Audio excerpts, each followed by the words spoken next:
Hello everybody, this is Magda Giurcanu from National Louis University, and together with Joe Rice, we are organizing a series of interviews with public officials and community organizers to explore civic initiatives in the Chicago area. We are the Growing Democracy Group, an interdisciplinary effort committed to youth engagement. We hope you enjoy our episodes. My name is Christian Harris. I always say I grew up in and around Chicago. I was actually born just north of the city and then moved to a suburb when I was fairly young, Oak Park. And my parents split a couple years after, and my dad ended up on the south side, and my mom stayed in Oak Park. And I have some memories of, spending summers out with my dad on the south side, and have some memories in Oak Park. My dad would come out as gay a few years after my parents divorced. And my stepdad's been a big part of my life since I was little, and definitely shaped some of my community work and my lens for equity and inclusion, being raised by them. And went to school in Hyde Park for a bit at the University of Chicago Lab School for many years, up until 8th grade when I made the decision to transfer to Oak Park River Forest High School. So went to Bradley University for college, got a degree in entrepreneurship. Bradley was an interesting experience, kind of for my first time out of my liberal kind of Oak Park, Chicago, bubble, and really interacting with people from small rural towns and throughout Illinois. And it was interesting for me because we could go out, we could have a beer, we could party, we could talk all night, became best friends almost overnight.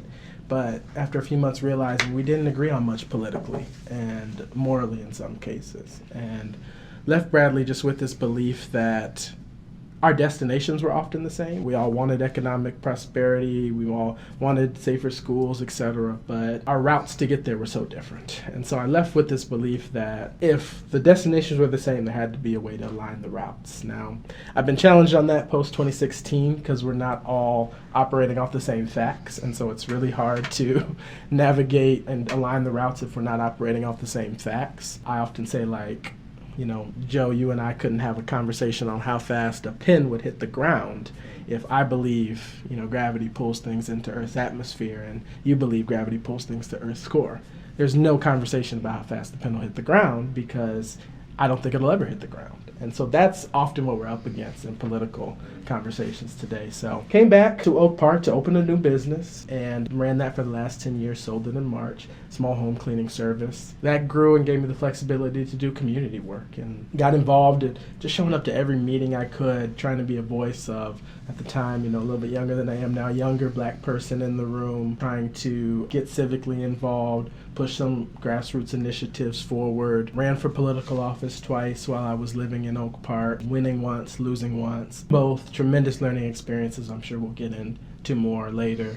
And those led me to doing a lot of great work on the library board and doing a lot of good work on the community in general, equity-based work. Eventually launched the Oak Park Reparations Task Force, which is a grassroots effort to bring reparative justice to the early black residents of Oak Park, and would serve in leadership on Chicago Mayor Brandon Johnson's campaign as well. Got a crash course in city politics, and there's been a number of other things in between as well. I'm on the board of Housing Opportunities and Maintenance for the Elderly, a great organization I love. Volunteered for an organization called St. Leonard's Ministries that deals with people re-entering life after leaving prison, and volunteered a lot there and had my hands in a number of different pots. That's a general overview of kind of what the last 10, 11 years have been for me. Thank you for the introduction. It's really helpful for us to understand you a bit better, and just based on what you said, we understand now that you had an education, right? A liberal arts type of education that afforded you to see things from a different perspective than the youth were trying to talk to here. So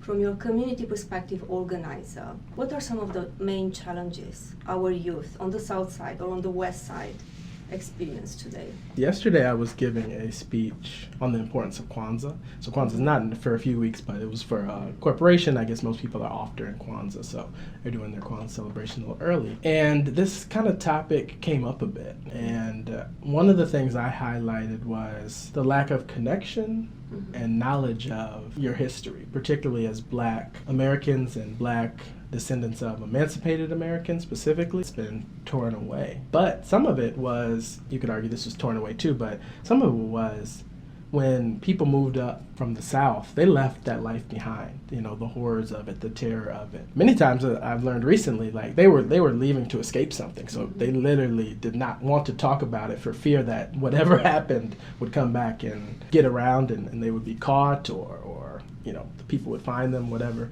So it was a family policy not to talk about it. And even as we now, myself and others, have tried to go back and connect with that history, a lot of it is hard to find because records weren't kept or they're hidden. And so I think that lack of connection, I often think about when I hear of, yet another killing on the news or bad things that happen on the South and West Side. Like, if they were taught their history earlier on, and just like that their grandparents likely migrated up together around the same time period. The history was taught in a triumphant way. Like, look at what, your ancestors have created: blues, jazz, soul food, American whiskey, ironing board. I mean, just on and on, all the inventions and creation and innovation. That was taught in a triumphant way, not in a way that, like, many people feel ashamed to descend from enslaved people. So that was taught, and that connection was taught in a triumphant way. I think that would help a lot and give people more ownership in American democracy and society, because we were part of building it, and we have contributed tremendously to it. So the other thing that came up yesterday was, in African traditions, many children are required to learn their ancestors back as far as it goes, which in some cases is thousands of years. And you can imagine that kids probably hate that. They hate having to memorize it down, and why am I doing this? But psychologically, it teaches them from a young age that you descend from a long line of people. You are one speck in a thousands of year history. And I think it just humbles you to, like, what is your impact going to be? What are you going to do in the time that you have? You're going to, 1,000 years from now, somebody will be reading your name. And so I think that's a big one that comes up for me, is this lack of connection to your history, which means you don't feel as much connection to people that look like you, and then less ownership for your country as well. I was actually thinking about this recently as well. I don't really know my ancestors to any intimate extent. Yeah. And I have to think, why is that? My parents probably just stopped talking about them at a certain point, as their parents probably did. It could have been because of trauma. I don't know if that's the whole explanation. It could be just the passing of time makes certain relationships irrelevant or less relevant. When we teach young people at NLU history 102, just like the basic introduction to civics, I think we try to teach it triumphantly, but there is a sense that students are less interested in history. How would you go about using that triumphant approach to spark invigorating interest in history? So I think of a couple of things. So one, people I think need to know their own history, to your point.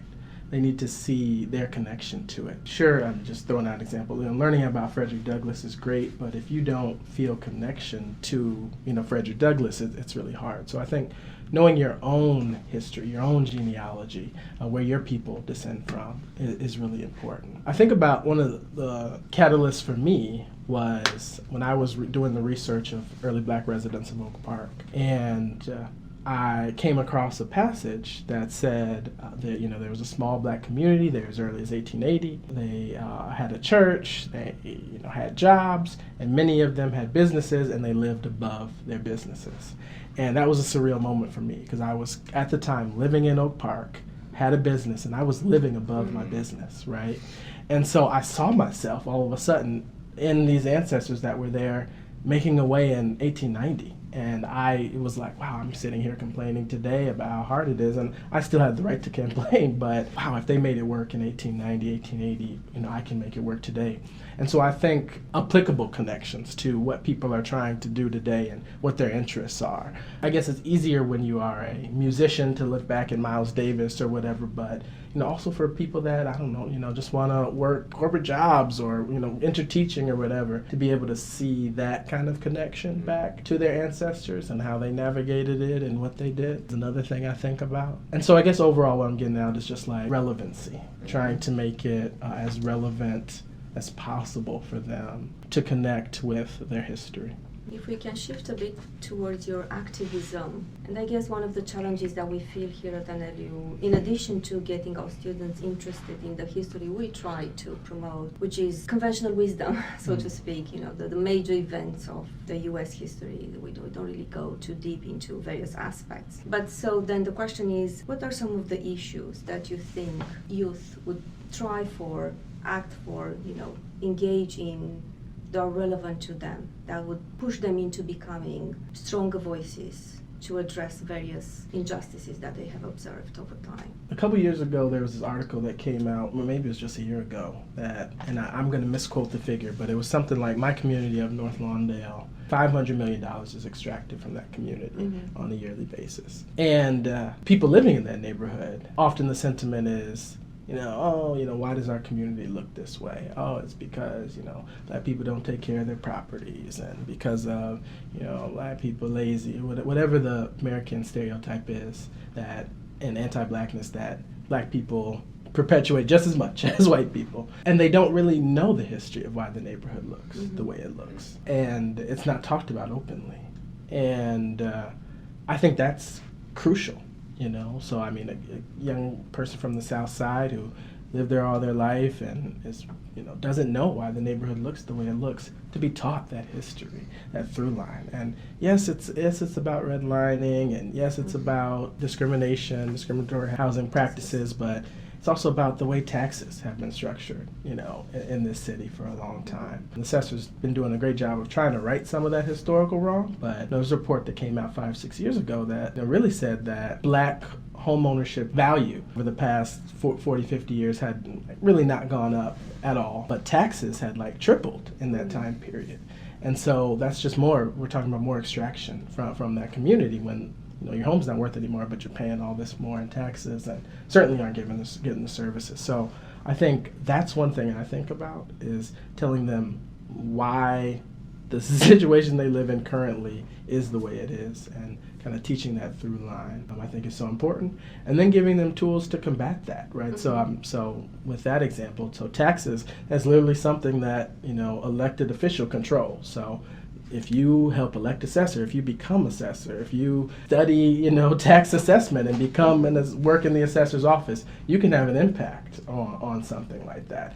It will not happen overnight, and I think that's always crucial. And then a lot of youth, and I was much more there at one point too, want it fast and they want it now, and that's not a reality of our political system, unfortunately, and that just has to be communicated honestly. But if they truly believe they want it fast, they want it active, there are routes for that too. There are people that are, starting the militia and, there are revolutionary organizations that are literally calling for revolution. So, there are ways to plug in civically in those areas too, but there's also ways to do it through our system. It's just going to be much slower. You've worked with people of all ages in the Reparations Task Force out of Oak Park.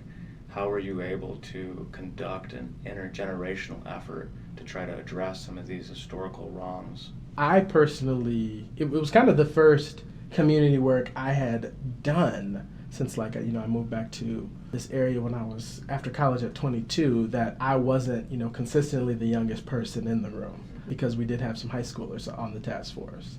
And so one of the things that I had always called on my elders to do was to listen more and speak less. And so it was a new posture for me to listen more and speak less. But in general, it was about creating a safe space and making sure that people's opinions were heard. It was not easy, and there was some stumbles as well, and I think some folks that, got offended here and there. It's not uncommon in any group work, but we really just tried to lean on the principles of elders speaking less, listening more, and validating first before questioning and trying to pick apart, and holding space for each other. Reparations is a very difficult topic.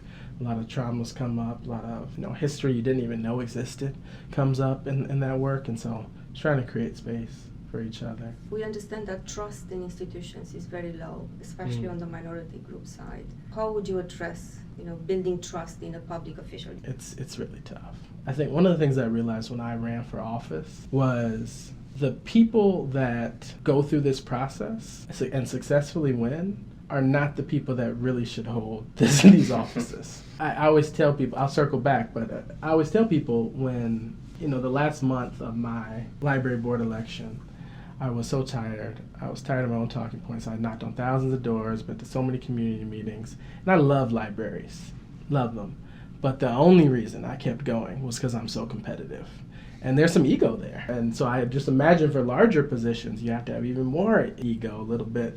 And then, you have to fundraise. And then one of the things that I encountered too was that the people that I had to talk to get elected on a daily basis, not the people I was really running for. But psychologically, it starts to shift your focus a little bit when you're talking to people about their needs daily and trying to meet them where they're at that are not who you were actually trying to serve.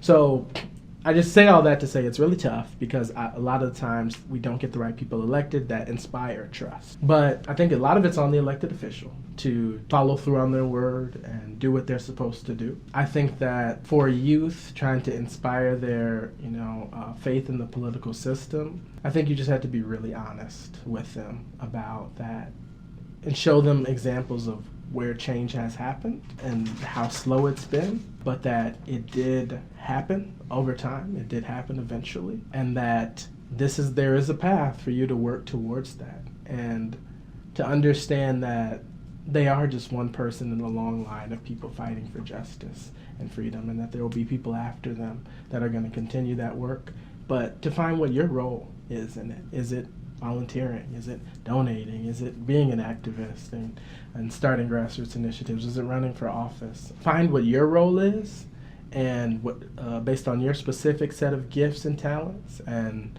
own that. And again, I know I'm saying this again, but it's not going to be good enough for a lot of people. And so a lot of people would rather throw up than accept incremental change, throw up their hands. But that is the reality of the system we live in. We go back a bit to this reparation task force. Could you talk a bit more about that? I see you've done some surveys, researched the history of reparations. Like, concretely, what came out of that? And how would you convey the output to the youth, right, that you're trying to reach out to, make them more interested in issues like that? Overall, I usually like to start with that we live in a very punitive society, and that if I punish you, we believe typically that if I punish you, that's the best way to change behavior moving forward. And reparations just tries to turn that on its head and say, actually, how do we heal the harm done to both the person that committed the harm and the person that experienced the harm? And so I usually like to start there because it's more than just a payment going to anybody. It's more than just programs that'll help certain groups of people. It's really about healing harm, and it's a restorative justice concept. So that resonates with some youth for sure, just this shift of a framework and how we're doing things as a society. From there, I usually like to explain there's 5 pieces of reparative justice. There's the compensation piece, which is of course monetary payment for harms committed. There's restitution, which tries to restore the harm, restore the situation that existed before the harm occurred. There's guarantees of non-repetition, which is figuring out, okay, even if we do all of these great programs, we have to make sure that the harm actually stops and doesn't continue. So how do we do that? There is also rehabilitation, which is about what programs and things like that we can put in place to change things moving forward. And then there's satisfaction, which is acknowledging that the harm happened and talking about it openly, teaching it. And so, sadly, in this country, we need to do a lot of work on satisfaction. And we have a lot of work to do to make sure people understand the history and feel connected to it and understand how it impacts us today. But all the pieces are really crucial. In Oak Park, we've done a lot. So we researched the history of Oak Park. We discovered there were black people there as early as 1880, despite the community's narrative traditionally being, the first person to move there was in 1950. That we found out that a church was granted a permit in North Oak Park around 1905 and announced their excitement in the paper that they had gotten this church and they were so excited to build there. Uproar from the white residents, and eventually the village rescinded the permit and didn't allow them to build there. We found that the community that eventually did form around Harlem and Lake in Oak Park, specifically Westgate and Marion, was the church was firebombed and homes in the area were firebombed. They were eventually pushed out of the community. So we saw all these harms, and we saw a specific village board action and said, okay, this is something we can build some reparations, a case for reparations around. And so we moved forward and we launched the task force, 9 members from 17 to 75, as has kind of been alluded to already. And we did do a survey of Black residents. We partnered with Dominican University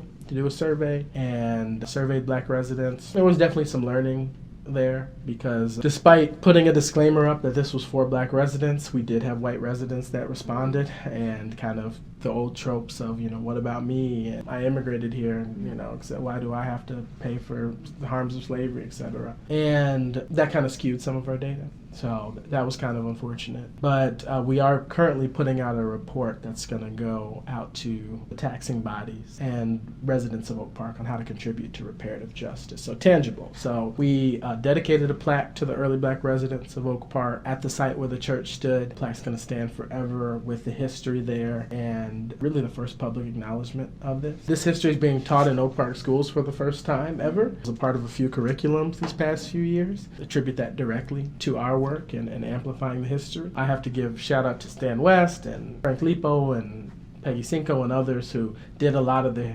research. And then, just 15, 20 years later, we've came and energized it and got it as taught in the curriculum for the first time. So, those are some wins. I think we'll have some wins, also some wins very soon. We're navigating a partnership with the Community Foundation out in Oak Park and how we might get some dollars behind this, but I don't want to speak too soon. But, those are some tangible wins that we had just to try to work on that satisfaction piece, as I was mentioning before. That's really nice, right, to see all that hard work coming to end with some tangible results, as you were saying, and not just a wishful thinking type of project. Let's go back to the elected position that you have and reflect more about how you connect to voters and how you convey this message that you keep yourself accountable, what you think they want from you. In our classes, we work with a young generation that doesn't believe in any form of an elected official. Whether that official talks to them or doesn't seem to make a difference. So how do you break that barrier that we feel we have? It may be true that we're skewed because we serve a particular group of young people, and it may be true that in other, instances, more affluent, probably different socioeconomic status, that could bring a different perspective on a politician. But where we are at, it's like a wall. No, I think those students are not a microcosm. I think they represent, how majority people feel about the political system. There's no mystery why the voter turnout is so low in elections, and that's just the people who are registered to vote. Like, so many more other people aren't even registered to vote, and just the people that register. Oak Park has one of the highest voter turnouts in Cook County, and it's like 35%. We're not talking like 70-80%, and that's the highest. So a lot of people don't feel that connection, and it helps in a lot of different backgrounds. But I think I got asked a question on a podcast a few years back, and the question was about the library, and that we had pretty much opened our doors up to homeless and underprivileged people. We kind of tried to create more of a community center vibe, tried to really make it a safe space for them. And we did a community survey, and the community survey, majority of people said, we don't want homeless people in the library. I'm paraphrasing a little bit. You can look at the community needs assessment online, but essentially that's what the majority of people said. Now, when we broke it down further and looked at it along racial lines, the majority of white people told us that they didn't want homeless people in the library. Majority of Black people were like, yeah, we love what you're doing, keep it going type of a thing. And so it was a moment for me of being like, okay, wow, so if I'm truly doing what I'm supposed to do as an elected official and represent what the majority of people in my community are supposed to do, and be accountable to them, I have to go against what I personally believe. And I couldn't do that. I had to, I had ran at the end of the day on my beliefs and had won on my beliefs. And, we pushed forward and, continued to remain open and accessible. So it is this difficult concept of politicians being accountable to the people they serve when at times in history, not all the time, people have been wrong. I think we have polling data from the Civil Rights Act in the 1960s that I think it said only like 30 or 40% of Americans supported the Civil Rights Act at the time it was passed, right? And today it's probably like in the 90s somewhere. But at the time it really was not popular. And so there are these inflection points throughout history where leaders have to be leaders and make decisions that go against what the majority of people believe, making your question even more harder to answer, right? Like, how do we hold people accountable when sometimes they have to lead? So I don't know that I have a great answer. I would just say that wall is real, it's valid. The reasons not to trust the system are plentiful and probably more than to trust the system. I would just say that you're here now in this country. This is where your ancestors have lived. This is likely where your descendants will live. And what do you want the world to look like for them? Do you want to say at the end of your life that you at least worked towards something better for your descendants? Or are you comfortable saying, I didn't really try, and it is what it is, yours now. Do what you can with it. I mean, I think these are questions that the youth and the people in your class really have to ask themselves. Like, one day everybody, and I'll try to speak directly to them now, one day you and everybody you know will be gone. One day everybody living currently will be gone.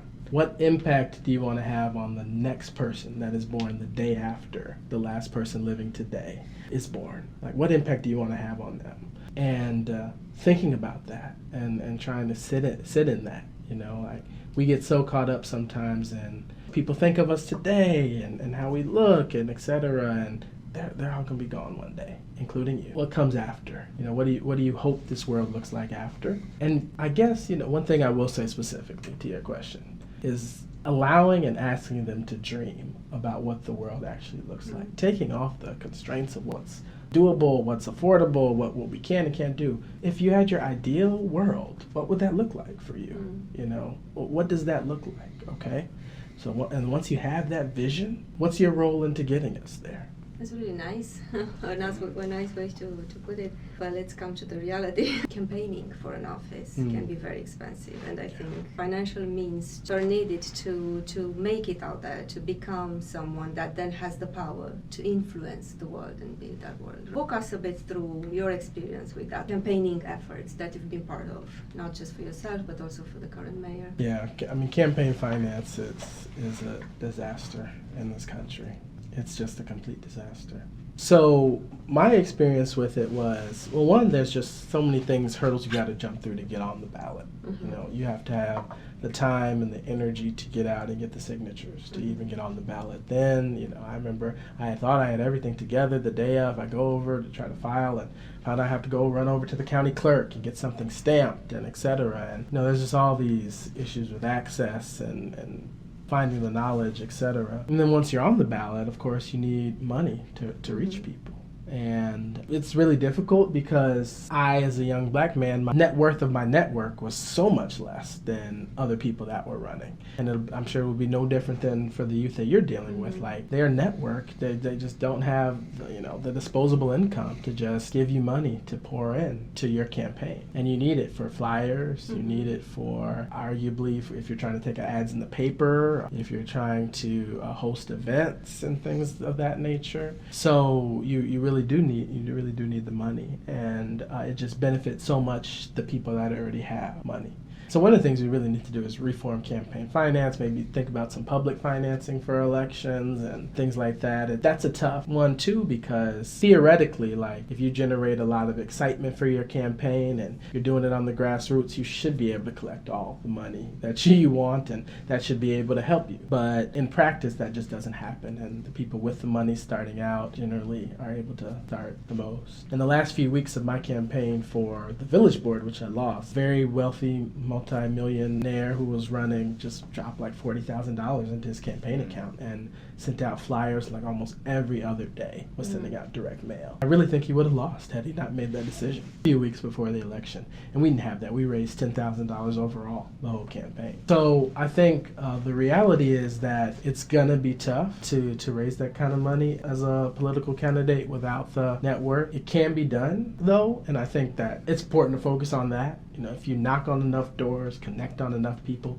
it can be done. I'd be lying if I said there wasn't a cost to that too. Like, you have to have the time to knock on that many doors. But there are more and more grassroots organizations that are trying to support people of color candidates, run for something. You mentioned another organization earlier. There are more and more organizations that you can reach out to if it's really something you're passionate about and want to do. But you have to be ready to lose too. I think Toni Preckwinkle, our current Cook County board president, famously lost 3 times for alderperson before she was elected, for the first time. At least twice, and maybe won the 3rd time. But you have to be comfortable losing too and dusting yourself out and trying again. And that does take some faith in the system. But if you know that that's what your role is, and that's what you're supposed to be doing, do it. And I'll also say sometimes it's not always about winning. Like, I always think back to Bernie Sanders in 2016. I truly don't think it was, person of faith. I don't think it was God's plan for him to ever win that election. But all of a sudden, it was acceptable to say you were a democratic socialist. It was okay to say you believed in universal health care. It was okay to say, you were fighting for these social programs. And that was a shift in our society that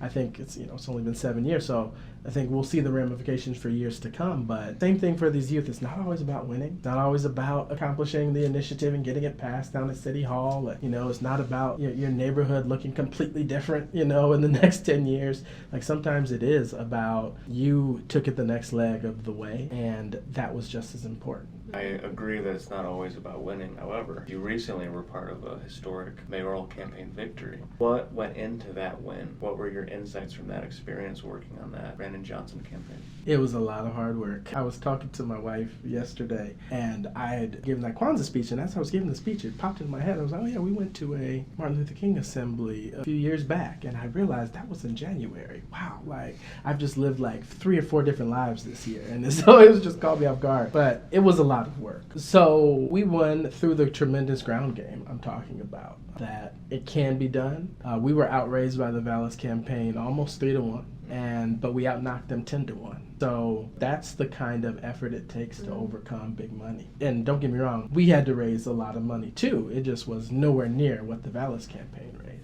And so it really was about boots on the ground, doors, connecting with voters, talking to them about their issues. Brandon, Mayor Johnson, had a great story that really resonated with a lot of people, so that helped. But more than anything, it was the boots on the ground. Also, I learned a lot about unions in that as well. He got a lot of union support, just how powerful they are and how much money and influence that come from that as well. But a very different lens than, big corporate, mega donors that were donating to the Vallis campaign. So some key insights I learned is that, Black Chicago is very divided. And I'm sure the youth that you are in your classrooms feel it, but they probably can't articulate it and can't put words to it and don't know exactly how it is, but they probably very much feel it. The Black kind of South Side elite in our city very much came out against Brandon. He was this West Sider that didn't kind of come up through Black South Side politics, and he really lined up against him. So that was an interesting learning for me, just kind of how some of the divides between South and West Sides and things like that. Another takeaway was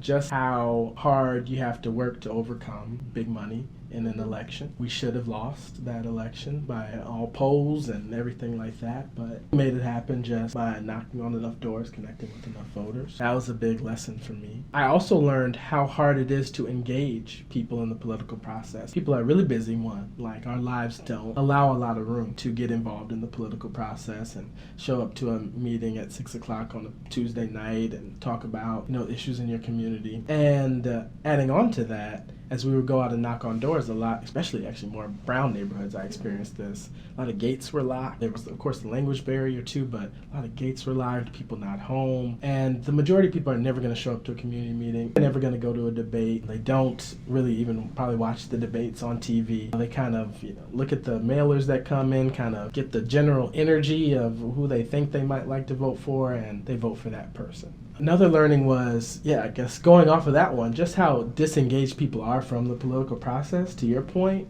in that they had heard one talking point about Brandon and they were for Vallis, and vice versa. I'm not going to say all our voters were the most educated. So they had heard one talking point about Vallis and we're now on Team Brandon. And sometimes it really did just take one conversation with some real facts and to flip a person. I was learning for me as somebody that's a little bit more engaged. And then I think the last thing I can share is just like how little education there was. And maybe this goes to what you're talking about as well, because people didn't really know, what a city treasurer does, They didn't really know all the things that aldermen, what the alderman controls versus what the state rep controls versus what the state senator controls versus the state comptroller, and they don't really have a sense of what those positions mean, but we're asking them to go vote, and they do vote. And so that lack of education, though, a campaign is not really the time to do that. Like, it's the time to get the people that vote to the polls. But I wish there were more campaigns on that. And to be honest, I just wish it was taught from the time they were in grade school. That was just like teaching you to be an active participant in your democracy. I was recently asked to go speak to some youth at a St. Charles juvenile prison, and the dates just didn't work out. But I was putting together a curriculum, and I put together my topics, and I included one of them as political education. And they said specifically they did not want that as one of the life skills to be taught to the youth. And I could have gone back and forth with them and said that's part of being active citizen democracy, but they wanted finance and they wanted some other things. But I think that we don't put enough focus on that at all.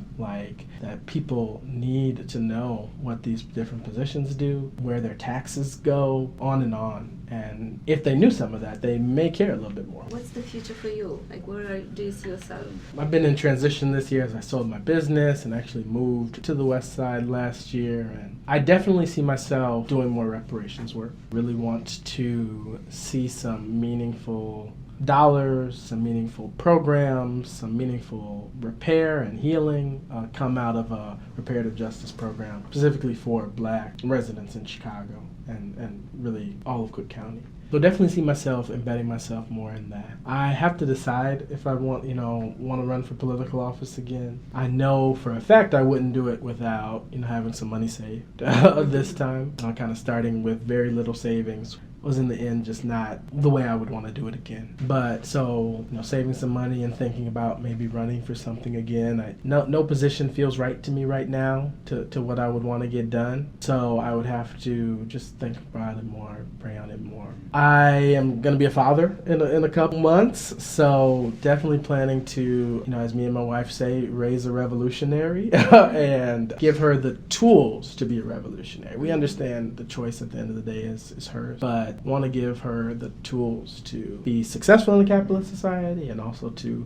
change the capitalist society. And so that's going to be a big part of my calling, I know, as well. And just continue to spread Black history in a triumphant way, not a tragic way. Continue to educate people on what reparations is and what it can be. And a newer calling of mine is to help Black people that are navigating predominantly white spaces advocate for themselves and overcome imposter syndrome. Just give them some of the tools and tricks and skills, if you will, that I've learned in successfully navigating predominantly white spaces, successfully winning political office, etc., in predominantly white community, and then giving them some of those skills and just holding space for them as well. Yeah, those are some things I see on the horizon for me. And working on a book as well, so that too, kind of on that. That topic is really on navigating our complicity in capitalism and how all of us living in this country are complicit in systems that cause harm. But also many of us are trying to create more equitable worlds. And how do we do that? And what are those levels of complicity that each of us are comfortable with or uncomfortable with? Some tangible ways to navigate that. I think that'll hopefully something that I really am able to articulate to people and help people through as well. That's amazing news. Congratulations to you and your wife. Thank you. Thank you for listening. This is the Growing Democracy team at National Youth University. Stay tuned for more episodes.